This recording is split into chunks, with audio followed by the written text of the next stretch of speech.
அனைவருக்கும் வணக்கம். உங்கள் சுந்தர் Symphonia Wealth இருந்து. இன்னைக்கு நம்ம பார்க்க போறது பாத்தீங்கன்னா ரொம்ப சிம்பிளான பட் ரொம்ப பவர்ஃபுல்லான ஒரு கான்செப்ட். வெல்த் கிரியேட் பண்ணனும் அப்படினா அதுக்கு தேவையான பொருட்கள் என்ன? ஒரு காபி பண்ணனும்னா என்னெல்லாம் வேணும் அப்படினு கேட்டிங்கனா பால் வேணும், அதுக்கு அப்புறம் காபி பவுடர் வேணும், அதுக்கு அப்புறமா சக்கரை வேணும். இந்த மூணும் சரியா இருந்ததுனா நம்ம ஒரு நல்ல காபியை செஞ்சிட முடியும். அதே மாதிரி எல்லாருக்குமே பாத்தீங்கன்னா பணக்காரர் ஆகணும், பெரிய அளவில் வெல்த் கிரியேட் பண்ணணும் அப்படின்றது பார்த்தீங்கன்னா ஜென்ரலாக எல்லாருக்குமே இருக்கிற ஒரு தேவை. இப்போ இந்த தேவை இருக்குது, ஆனால் அந்த தேவை அடையிறதுக்கு என்னென்ன பொருட்கள் வேணும் அப்படின்னு கேட்டிங்கன்னா நிறைய பேருக்கு தெரியாது.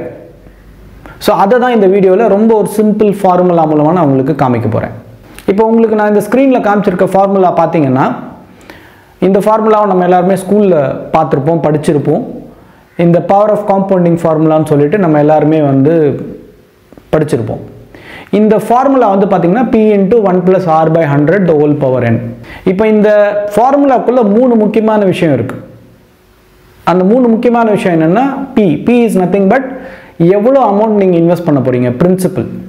அடுத்தது R, ரேட் ஆஃப் ரிட்டர்ன், நம்ம எல்லாருக்கும் தெரியும். மூணாவது பார்த்தீங்கன்னா to the power n.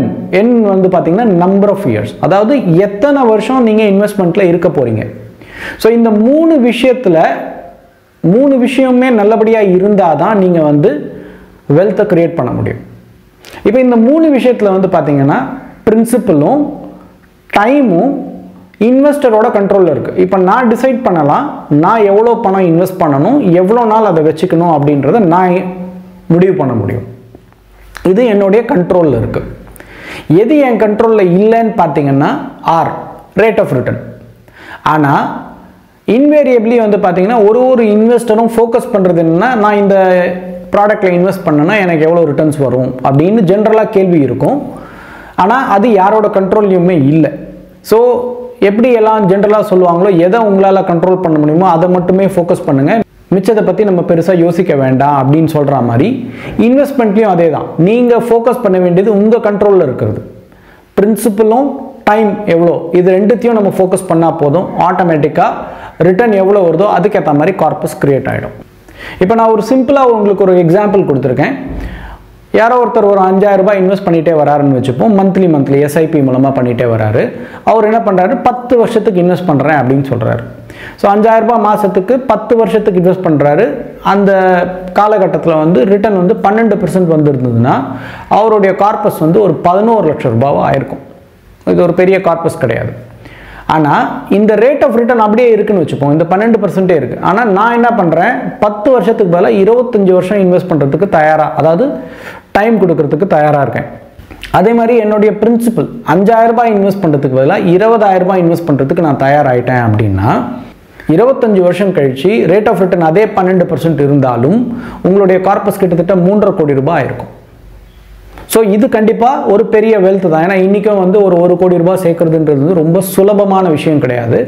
ஆனால் நிறைய பேர்னால 20000 ரூபாய் இன்வெஸ்ட் பண்ண முடியும், 25 வருஷத்துக்கு ஈஸியாக இன்வெஸ்ட் பண்ணவும் முடியும். ஏன்னா சராசரியாக நம்ம எல்லாருமே ஒரு 25 வயசில் பார்த்தீங்கன்னா வேலைக்கு வந்துடும். அந்த டைம்லேருந்தே சம்பாதிக்க ஆரம்பிச்சிடுறோம். அண்ட் ஈவன் நீங்கள் ஒரு ஏர்லி ரிட்டையர்மெண்ட் நீங்கள் பிளான் பண்ணியிருந்தீங்கன்னா கூட 50 வயசு வரைக்கும் நீங்கள் வேலை செஞ்சீங்கன்னாலே 25 வருஷம் உங்கள் கையில் இருக்குது. இதில் இன்னொரு முக்கியமான விஷயம் பார்த்தீங்கன்னா இப்போ 5000க்கு பதிலாக நீங்கள் 20000 போடுன்னு சொல்லிட்டீங்க, என்கிட்ட 20000 ரூபாய் இல்லையே அப்படின்ற சில பேர் கேள்வி கூட கேட்கலாம். இதுக்கு தான் பார்த்தீங்கன்னா நம்ம ஃபோக்கஸ் பண்ண வேண்டியது பார்த்தீங்கன்னா சேவிங்ஸ் ரேட் அப்படின்னு ஒரு முக்கியமான ஒரு கான்செப்ட் இருக்குது. சேவிங்ஸ் ரேட்னா என்னென்னா ரொம்ப சிம்பிள். உங்களுடைய வருமானத்தில் அட்லீஸ்ட் 30%ஆவது நீங்கள் சேமிச்சே ஆகணும். இது பார்த்தீங்கன்னா ஒரு மேண்டேட்டரி ரிக்வயர்மெண்ட். இதை நீங்கள் சரியாக பண்ணிங்கன்னா போதும். இன்கேஸ் உங்களுக்கு 1 லட்சம் ரூபாய் சம்பளம் வருது மாதத்துக்கு அப்படின்னா அதில் 30000 ரூபாவை நீங்கள் சேமிச்சுட்டே வந்தீங்கன்னா ஆட்டோமேட்டிக்காக உங்களுடைய கார்பஸ் பெருசாக தான் போகுது. இதுவே உங்களால் 30%க்கு பதிலாக 50% சேர்க்க முடியும்னா நீங்கள் ஆக்சுவலி 50 வயசில் ரிட்டையர் ஆக வேணாம், மேபி நீங்கள் 45 வயசுலையோ இல்லை 40 வயசுலையோ கூட நீங்கள் ரிட்டையர் ஆக முடியும். ஸோ பாயிண்ட் என்னென்னா நீங்கள் உங்களுடைய சேமிப்பு, அதாவது உங்களுடைய வருமானத்தில் 30% நீங்கள் சேமிச்சுக்கிட்டு அட்லீஸ்ட் ஒரு 20-25 வருஷம் நீங்கள் வெயிட் பண்ணிங்கன்னா வெல்த் கிரியேட் பண்ணுறது ஒரு பெரிய கஷ்டமான விஷயம் கிடையாது. ஒரு காஃபி போடுற மாதிரி ஒரு சிம்பிளான ஒரு விஷயம்தான். ஸோ இது ரொம்ப simple but very powerful idea. And இதில் இன்னொரு முக்கியமான விஷயம் என்னென்னா நம்ம எல்லாம் ஃபார்ச்சுனேட்டாக இந்தியாவில் இருக்கோம். அண்ட் இந்தியா பார்த்தீங்கன்னா கடந்த 20-30 வருஷத்தில் வந்து பார்த்தீங்கன்னா ஆவரேஜாக 16% அளவுக்கு ரிட்டர்ன்ஸ் ஜென்ரேட் பண்ணியிருக்கு. அப்போது நீங்கள் இந்தியாவில் இருந்து அடுத்த வரப்போகிற காலங்கள் இன்னும் பிரகாசமாக இருக்கா மாதிரி தான் வந்து சூழ்நிலை இருக்குது இப்போதைக்கு. அப்படின்னா உங்களால் ஒரு 20-25 வருஷம் இன்வெஸ்ட் பண்ண முடியும்னா ப்ளஸ் உங்களுடைய சேவிங்ஸ் ரேட் வந்து 20-30% இருந்ததுன்னா ரிட்டர்னும் வந்து மார்க்கெட் கொடுத்துருச்சுன்னா உங்களுக்கு வந்து வெல்த் கிரியேட் பண்ணுறது வந்து பார்த்திங்கன்னா ரொம்ப சுலபமான ஒரு விஷயம்தான். ஸோ அதனால் எதில் நீங்கள் ஃபோக்கஸ் பண்ணணும் அப்படின்னா ரிட்டர்னை கொஞ்சம் மறந்துடுங்க. Return is a by product தான். நீங்கள் ஃபோக்கஸ் பண்ண வேண்டியது உங்களுடைய அமௌண்ட் ஆஃப் இன்வெஸ்ட்மெண்ட்டையும் டைம் கிவனையும் தான். இது ரெண்டுத்தையும் நீங்கள் கரெக்டாக செஞ்சீங்கன்னா ஆட்டோமேட்டிக்காக returns will fall in place.